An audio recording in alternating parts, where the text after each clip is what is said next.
Hello everyone, সবাইকে শুভেচ্ছা।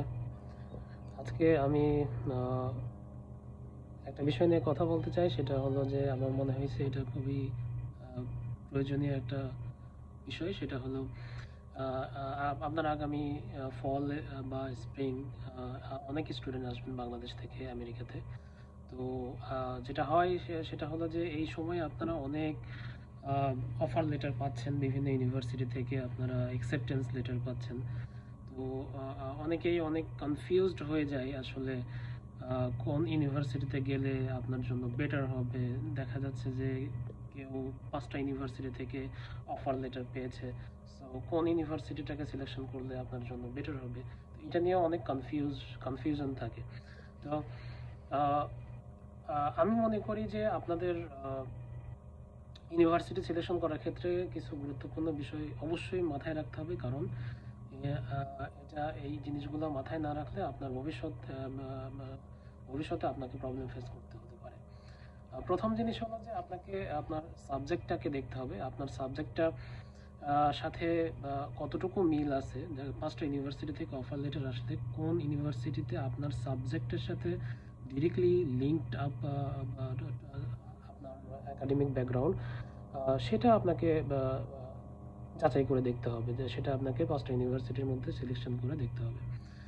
দেন আপনাকে চিন্তা করতে হবে যে এই সাবজেক্টটা ইউএসএতে জব কেমন, জব অফারিংটা কেমন।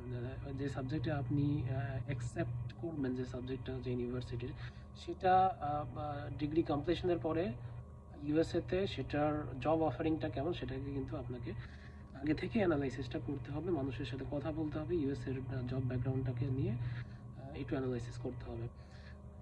থার্ডলি আপনাকে যেটা করতে হবে যে যে ইউনিভার্সিটি সিলেকশন করবেন সেটার স্ট্যাটাসটা আসলে কি ইউনিভার্সিটি, সেটার র্যাঙ্কিংটা কত, সেটা কি R1 ইউনিভার্সিটি আর R2 ইউনিভার্সিটি, যেটা আপনার ভবিষ্যতে অনেক এটা ভ্যারি করবে যে আপনি কোন ইউনিভার্সিটি থেকে ডিগ্রি কমপ্লিশন করছেন, সেটা স্ট্যাটাস কি R1 ছিল না R2 ছিল।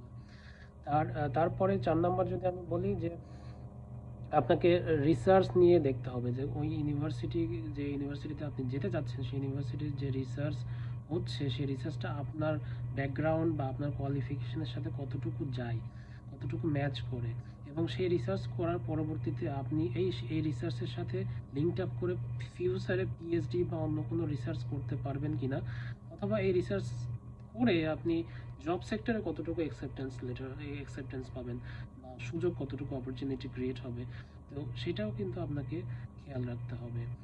এবং সর্বোপরি আপনাকে যেটা দেখতে হবে, যেহেতু আপনি বাংলাদেশ থেকে এখানে আসতেছেন, অনেক অনেক ডিলিমা তৈরি হয়। লাইক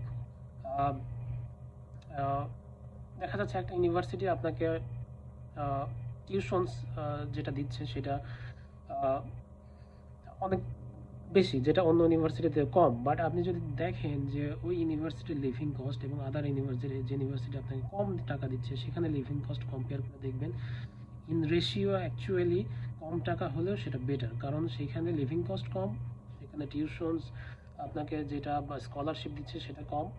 বাট অন্য জায়গায় দেখা যাচ্ছে যে আপনার লিভিং কস্ট বেশি, বাট টিউশন ফিও বেশি, এবং আপনার স্কলারশিপের পরিমাণও বেশি। তো আপনাকে সেইটা কিন্তু অবশ্যই যাচাই বাছাই করে দেখতে হবে যে আপনার কোন ইউনিভার্সিটির কোন এলাকাতে, এবং সেই এলাকাতে আপনার লিভিং কস্ট, টিউশনস মিলিয়ে আপনার স্কলারশিপের সাথে মিল হয় কিনা। সব থেকে গুরুত্বপূর্ণ বিষয় যে এখন যেটা বলবো সেটা হলো যে আপনি আসার আগে অবশ্যই কনফার্ম করবেন আপনার প্রফেসরের সাথে যে আপনার স্কলারশিপটা কি ফুল স্কলারশিপ কিনা, আপনার স্কলারশিপ কি আপনার টিউশনসটাকে ওয়েভ করবে কিনা, আপনার হেলথ ইন্স্যুরেন্সকে কাভার করবে কিনা, আপনার অন্যান্য খরচ সেটাকে কাভার করবে কিনা, এটা পুরোপুরি জেনে আসবেন। হয় কি অনেকেই আসে কিন্তু পরবর্তীতে দেখে যে তার টিউশনস ফি 50% কাভার করতেছে, যে যে স্কলারশিপ পাচ্ছে টিউশনস 50% কাভার করতেছে বা 60% কাভার করতেছে, বাকিটা তাকে পে করতে হচ্ছে। এটা খুবই পেইনফুল হয়ে যায় পরবর্তীতে।